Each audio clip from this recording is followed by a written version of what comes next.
mention.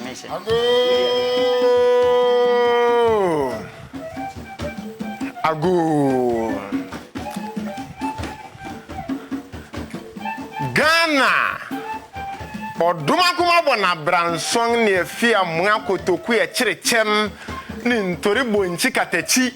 ni apintindwa ya wampo mawere kuna nanom akotojem bibia dom sromo ati wada wure song opipie song ne esia brenya we song nananoma inshraduma kuma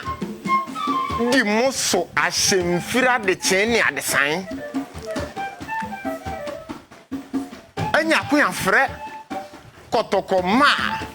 masua etuduru ehuru watro jafra me puna dare ne akonten na nano mamudi akontoni ya mamachi o woje yen nyansa pong ni nsira pong wura mra pong fapempong Mr. Biso Ghana man Mr. Bisa Ati ahoden wi Bra no kwaretrodo a eyenwen nanso esaren yare domankoma no sa bere na edum na moma yentwe yenkratae Anoma kware bere si amotu ni nsema abojabum Ghana eni ano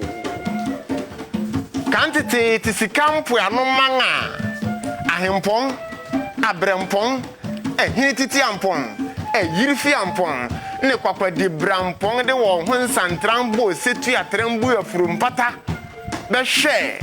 na adomacha de pepedoma nkoma no eye sa Ghana na ne yede tu imprempren yi enti ya ampapa se sika ni nyina hyew manompe ni nyina apetu adan eye note ma insumonten asese ma kwai brentu adan mfofo ma mfofo adan anwiatam ma anwiatam apetu adan ojafram ojahwenhwen epona dare eresi uye nyina ni muna no omangana sirebiso Yenu kwaretrodo abakosam ni wahio omangana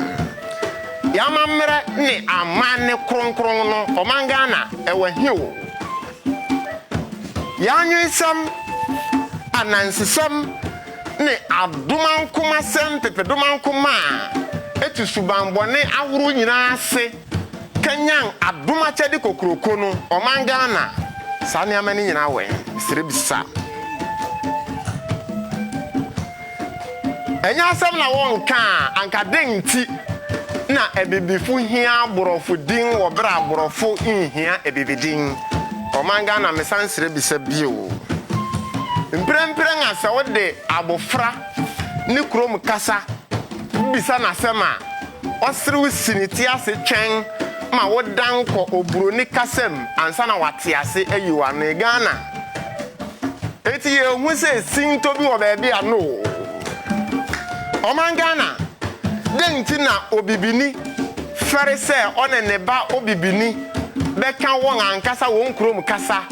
na obibini abofra ko sukuu den ma na se okana ankasa ni krom kasa wo fere ne vernacular ejina so hwena so sene se onka oburo ni krom kasa wo bra aborofo nhye wo ma se wonwu won krom kasa na wonka ebebefo nkuto kasa Omangane denti na ehia se obibini sua aborofo a wonye hwe emaneda hua bakosem a ontumi mfa ne mmo ne bra de biarada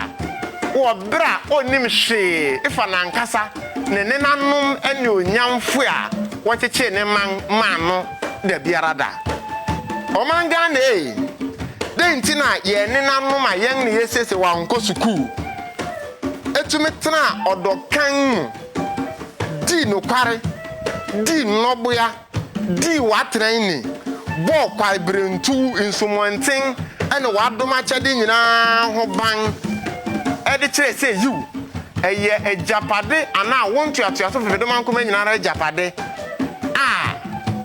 wadi kanfo di ja won se won hwe so ma nchiri ma nyinara nanso nei yen na mafo ya yen ne yese se yakoko suku ahoro abembin wonimde abafurumu ene ne yakeka ho atutu yakwan enim onyankopon ankasa ne tim adwene nyinara echen yen nananom nanso yatena ho ahwe ma enniama pepedo mankoma ebon kwa ho ban nyina apetu ahye odwira be ma afei yahwehwe obonsam bi a onim ho hwe ede eho sobo nyina akoyang na apampem ebibi mange enti yenwire na apetu afi ana se yeboa payonti na nim tree steaming ane brofo atenten a ennei wore kagu yensu nyinara yentumi sinupi say na ye ne nanom wo pum fretete enim opum hu mfaso abibi mange enti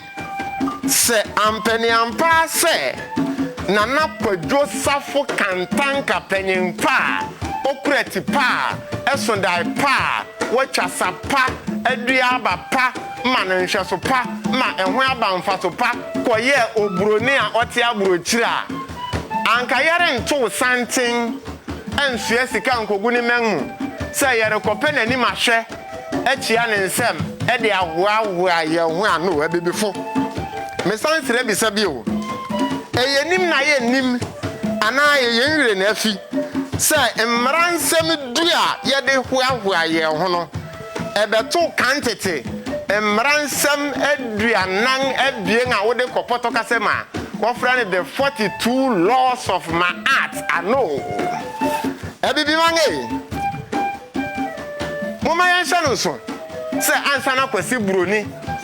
ode osoma nkoyasom tayechi erebe bibirim hanom na ye ne nanom nim onyankopon de daadao enim papa ne bone a enunti abofra oda nufu anu mpo so oka ne ma menufu anu ya osrewo de kire se yiu obi nkyira akwada nyame ano ansa na abrofo ede won somre ba bibirim no munim se na ye ne nanom nim de daadao se won fo bi yire inyo bi ade inni ewu inni atro inni adanse kurumu intan okrati asefo biara ne a oye yinum nyina no wofra no obusuni ejina so twanesu ano abibi mange denti na wonni sidi wo abrochiri nanso nei Ghana menmode yedi abrofu sika ma ahyeta afa abibirim nyinara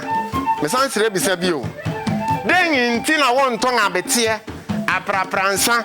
inyoma ampoche akpele ne fatiri dechi wo mmea ahoro wa esikafo ta tenedidi nanso amanoni nnuan ahoro wa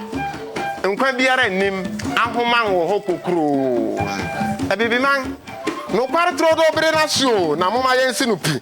se ansana Christopher Columbus erituninan esi America asase so no na ebibifo etitiri tete hode da orebo wombra papa bi da o ansana obewo Charles Darwin, William Shakespeare, Albert Einstein and Hippocrates no na imotepenom edikan abeyen nea echen wande kwade da na mom yenhye no nso ebibi mange enti won a wobeka kire yense asase so ejapade ahuru nyina eye ehuhude enti yampo na yenhye ya demode wo soro wawia yensase mu ne pa ahuru eretumpon wo menmu no yehu ano mbanyin sase mpa yetio nenti fapempon medemanu besi ha echiri ebetu ya damas